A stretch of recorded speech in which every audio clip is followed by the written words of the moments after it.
Hello! Olis! Olá! Olá!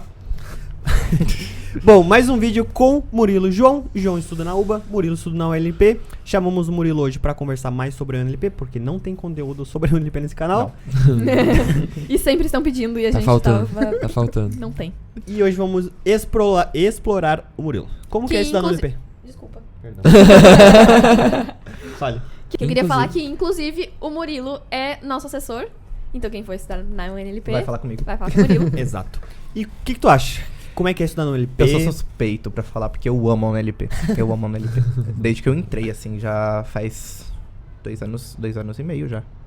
E eu amo a UNLP, é uma faculdade muito humana, dá muita oportunidade pros alunos, recebe os estrangeiros muito bem. Sempre foi uma faculdade muito acolhedora, assim, dos estrangeiros. Então, eu sou meio suspeito pra falar disso. Uma coisa interessante que tu falou e eu não sabia, eu já tinha visto tu comentar, mas eu não sabia que dava pra estrangeiro também, que é sobre as bolsas que tu comentou no outro vídeo, né? Pode comentar mais um pouquinho de novo? Sim, a UNLP ela tem vários programas de bolsas, né, de auxílios econômicos, para as pessoas continuarem estudando. Por exemplo, a gente tem, além dos auxílios econômicos, que eles dão uma quantia em dinheiro pra gente, para os alunos que se inscrevem. Tem também a bolsa, que é o Meu PC para Estudar, a da bicicleta, que eles emprestam um computador, uma bicicleta para quem não pode pagar isso até o final do curso, e você devolve depois quando você termina a medicina. Se você não pode pagar, por exemplo, por internet, eles têm a bolsa também da internet, que eles colocam a internet na sua casa e pagam mensal. Isso é pra todos os cursos, desculpa te cortar. Pra todos os cursos da UNLP. Tem um também que é pra a bolsa do comedor. O comedor universitário, né, que é o restaurante, ele tá saindo mais ou menos uns R$3 por refeição, tanto almoço como janta. Tem de segunda a sexta. Se você não puder pagar isso, tem a bolsa do comedor, que eles pagam esse valor pra você e você come de graça, o mês inteiro. Ou seja, já é barato e ainda tem uma bolsa. Já é Eu sei que às vezes, dependendo da vaga de emprego que tem dentro da própria UBA, eles dão prioridade também pra alunos e tal. Sim, tem umas Porque becas tem pra muita trabalhar gente na... que, claro, isso é tipo, interessante. trabalhar na universidade facilita também pra tu poder estudar, né? Sim. Eles meio que casam os horários do trabalho com os horários seus sim. da faculdade. Exato. tem pessoal que trabalha no comedor. Pra Sim. quem não sabe, comedor é como se fosse Um RU, né? O RU, o RU. Tem a página no Instagram que chama Bienestar UNLP. Lá eles explicam certinho sobre as bolsas, os prazos de inscrição para as bolsas, o que é exigido de cada uma. Algumas podem fazer com passaporte, outras precisam de ter sim ou sim o DNI. Como é que é o nome da página? Da hora. Bienestar UNLP, é no Instagram. Da hora. A gente falou um pouco mais também sobre as datas e tal, e sobre vir com DNIs, essas coisas da UNLP no vídeo anterior também. Então, se vocês quiserem ver mais um pouquinho. Mudando um pouco de saco pra mala, como é que é a exigência na UNLP? Tu estudou tanto na UBA quanto na UNLP, tu pode traçar um paralelo pra gente como é que é mais ou menos aí. Achou parecido? Tem algo muito diferente que tu quer comentar? É parecido, a diferença é que na UNLP a gente tem mais provas orais, desde o primeiro ano, né? Então, lembrando que o ingresso ele tá sendo mais ou menos 1 mês e meio, logo após o ingresso que termina em fevereiro, em março já começa o primeiro ano. As provas desde o primeiro ano de anatomia e histologia, elas são orais, então você já tem que ir meio que preparado pra explicar, mas isso é uma coisa que você vai meio que se preparando durante a aula também, né? Porque assim como na UBA, né? Sim. As aulas são muito interativas, então o professor já vai fazer agora, pergunta. e eu me liguei que o pessoal tem medo de prova oral, só que ninguém se liga que a gente já se prepara pra prova oral, não é que a gente tá estudando normal como estudava no Brasil e do nada, tem uma prova oral. Exatamente. Assim como no Brasil a gente se prepara pra fazer uma prova choice, né, em um determinado tempo, aqui a gente a mesma coisa. A gente se prepara tanto nas aulas, que a gente vai conversando com o professor, como quando a gente vai estudando. A gente já vai estudando e já vai explicando, né? Muito aluno pega um ursinho, alguma coisa assim, pra explicando pro ursinho, ou se não explica pra algum colega. A gente já vai estudando pra isso. Vocês que fizeram mais provas orais que nós, o que vocês acharam das provas orais? Dá medo mesmo? Ah, cara, é natural tu ficar com um pouco de medo. Na UBA eu lembro que eu fiz uma prova de histologia que o que eles faziam? Eles juntavam todos os alunos que iam fazer a prova naquele horário em uma sala, e daí estavam as libretas de todo mundo numa pilha, e eles iam pegando libreta e chamava pelo nome. Só que, tipo assim, no meio de todos aqueles ajudantes que estavam tomando, tinha JTP, que são os chefes de cátedra, então tinha o chefe de turno, tinha gente que era, tipo assim... Cara, eles sabem muito, entende? Todo mundo tem medo. Dica, não tenham medo dos JTP. Geralmente, as provas mais fáceis são com os JTP. verdade. Justamente porque eles têm muita experiência. Eles sabem o que eles podem te cobrar e o que não. Só que, cara, daí, tipo, tu vai pra prova, que nem... Eu fiz tanto de embrio quanto disso, provas orais. A prova de embrio, quem me tomou foi um cara que, no meio da minha cursada, ele teve que ir pra Rússia pra desenvolver todo um trabalho científico e tal. Daí ele voltou tomando parcial da gente. E, tipo, o cara era muito Muito pica, entende? O cara era muito brabo. Só que ele chegou pra tomar a prova, eu sentei do lado dele, e aí, como é que tu tá? Tudo bem? Fica Sozinho tranquilo. com o professor? Sozinho, eu e ele. Claro, tinha mais gente na mesa, assim, Afastado tomando do lado. provas, assim, afastado. Sim. Tranquilo, cara, fica tranquilo, eu vou te tomar a prova, eu já te vi aqui na aula, eu sei que tu sabe do conteúdo, fica tranquilo que a gente vai levando a prova como é que tu for, tá ligado? Então, tipo assim, cara, não tenham medo de provas orais. Vocês vão ver que vocês vão se adaptar com prova oral. Tu vai preferir prova oral depois de um tempo. E é uma dica que eu dou pro pessoal, é preparar a prova em casa, mesmo se você tá preparando com um grupo de brasileiros sozinho, em espanhol. Sim, nunca sempre fale em espanhol, português. sempre em espanhol. Porque senão vai chegar lá, você vai se confundir na tradução, o professor vai achar que você não sabe e vai te confundir. Então, mesmo que tá estudando com brasileiro, sempre fale em E espanhol. é bem melhor preparar a prova oral com colegas. É Com muito certeza. melhor. Eu lembro que quando eu tava cursando isso, a gente alugou um microscópio, que daí eles mandavam junto as lâminas e tal. Legal. A gente pegava, botava a lâmina, juntamos todo mundo no meu apartamento, eu e mais três ou quatro colegas, enfim. Eles tudo argentino, eu o único brasileiro, obviamente, fazendo tudo em espanhol, e daí a gente ficava se tomando prova de cada um, sabe? A gente ficava perguntando coisa pra todo mundo. No fim, os 4 foram super bem na prova. A prova era oral e prática, então tu tem que saber focar o microscópio, bababá, essa coisa toda que... Isso tá falando de histologia. Super básico, né? Sim.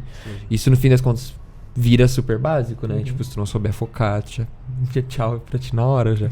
Enfim, mas, tipo, tu vai preparando com mais gente, assim, e, cara, prova oral acaba sendo super suave, tá ligado? Que é também explicar que as notas aqui, elas são um pouco diferentes das notas do Brasil. Sim. A gente tem, tipo, uma tabela de conversão a cada prova. Por exemplo, essa prova tem 50 questões. O 60% não vai ser a O nota 6. 6. Vai ser 4. 4. Então, aí confunde um triste. pouco, mas a gente tem uma tabelinha ali em cada matéria que a gente vai cursar, que a gente sabe. Por exemplo, 31 questões vale 4. 33 questões vale 5. E aí assim vai. E tipo, só vai tirar 10, obviamente, quem gabaritar. E aí 9 quem errar só uma questão. Tipo, porque você tá 49. Sim. Mas até chegar aos 60%, só vai até 4. Sim, isso é uma coisa na 60% Argentina diante. inteira, né? Sim. Sim. E no caso da prova oral, o professor simplesmente vai tirar a nota da cabeça dele e vai te falar, você aprovou com tanto. Exato. Sim, porque daí não tem, tipo, um checklist. Eles meio que tem uma avaliação. Sobre a UNLP, vamos falar um pouquinho sobre o método de ingresso, que a gente falou no outro vídeo, mas é bom falar nesse vídeo também, que é bem diferente da UBA, e isso pode ser que as pessoas levem em consideração em escolhendo uma faculdade entre outras. Isso. O método de ingresso esse ano mudou, ele ficou um pouco mais curto. Ele tá durando mais ou menos 1 mês e meio, né? São de 4 a 6 semanas. E ele não é eliminatório, ele não tem nenhuma prova. A única coisa que você tem que fazer tem que ter 80% de presença e você precisa entregar todos os trabalhos pro seu ajudante, né? São os ajudantes que dão o curso de ingresso. Ele vai mais ou menos da metade de janeiro até finalzinho de fevereiro, e depois as aulas do primeiro ano elas começam na metade de março, E se matricula quando? em novembro. Em novembro. E só tem uma data, né? Só tem uma data de matrícula no ano. Isso, daí no caso matricula no ano anterior pra começar a faculdade no ano seguinte. Por exemplo, agora em 2023, final do ano, a pessoa que vai se matricular vai começar em 2024. Passou dessa data, não tem mais, não tem choro, acabou as matrículas, daí só pra 2025. Isso, por mais que o curso ele não é eliminatório, ele é obrigatório. Então você tem que sim ou sim fazer o curso pra entrar na faculdade. Tá, e aí já vamos entrar na parte de pra poder fazer a matrícula, né? Porque se tu não faz a matrícula agora, em novembro, pra 2024, daí... Não tem tchau, choro nem vela. Só pra 2025. Só uma data. Porque precisa fazer tudo agora. E assim como a UBA, a UNLP também exige toda a documentação no ato da matrícula. Então, documentação legalizada no Brasil, na Argentina. E também precisa do certificado de espanhol. Então, tudo isso tem que entregar já pra te poder se matricular pra fazer o curso de ingresso no ano seguinte. Exato. Isso sempre no ano anterior. A desvantagem é que não tem outro ingresso no meio do ano. Mas, em compensação, o curso de ingresso ele é mais curto, né? É reduzido.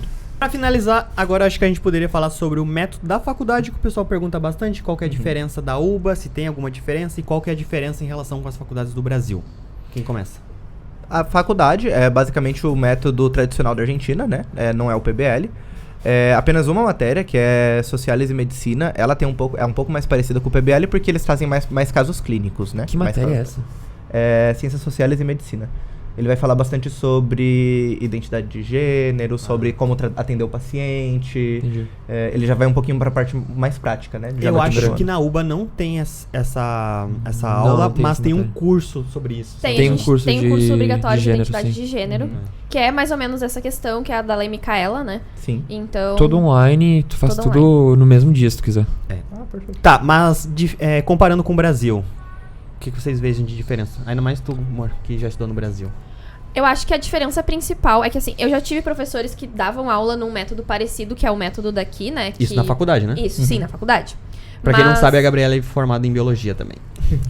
Mas no Brasil é mais uma coisa assim, tu chega na aula sem ler nada do conteúdo, sem saber nada, vai ser teu primeiro contato na faculdade, vai ser a aula, o professor passando, né, PowerPoint ali, te explicando a matéria, falando a aula toda, e isso.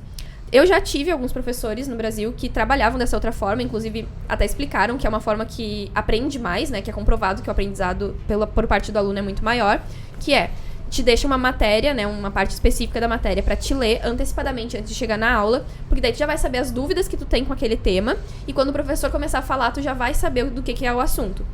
Por exemplo, eles dizem que tu tem que ler o capítulo 1 do livro pra aula seguinte, que ali vai ter todo o conteúdo que tu vai ver naquela aula. Aí tu lê, tu chega na aula, o professor vai ter uma aula mais dinâmica, né, fazendo exercícios contigo, te perguntando, por exemplo, sei lá, qual é a função do fígado? Quem é que sabe me dizer a função do fígado? Isso, é aquilo, complementa.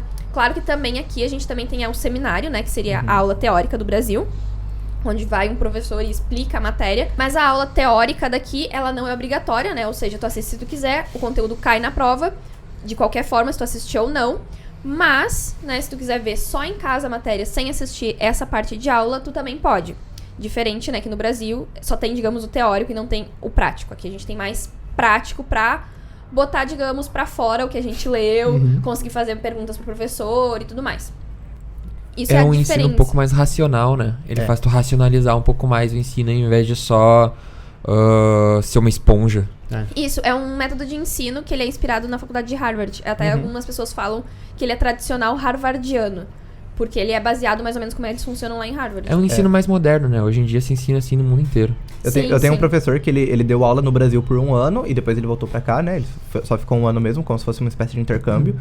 Ele falou assim que o Brasil, ele te ensina o conteúdo, a Argentina te ensina a estudar o conteúdo. Porque quando você for médico, você não vai estar recebendo conteúdo mastigadinho de alguém. Sim. Então você precisa ser um médico autodidata, que você vai saber encontrar onde buscar aquele conteúdo e você vai saber discernir sobre aquilo. Então essa é a forma de pensar, né, que eles têm diferente sobre o ensino.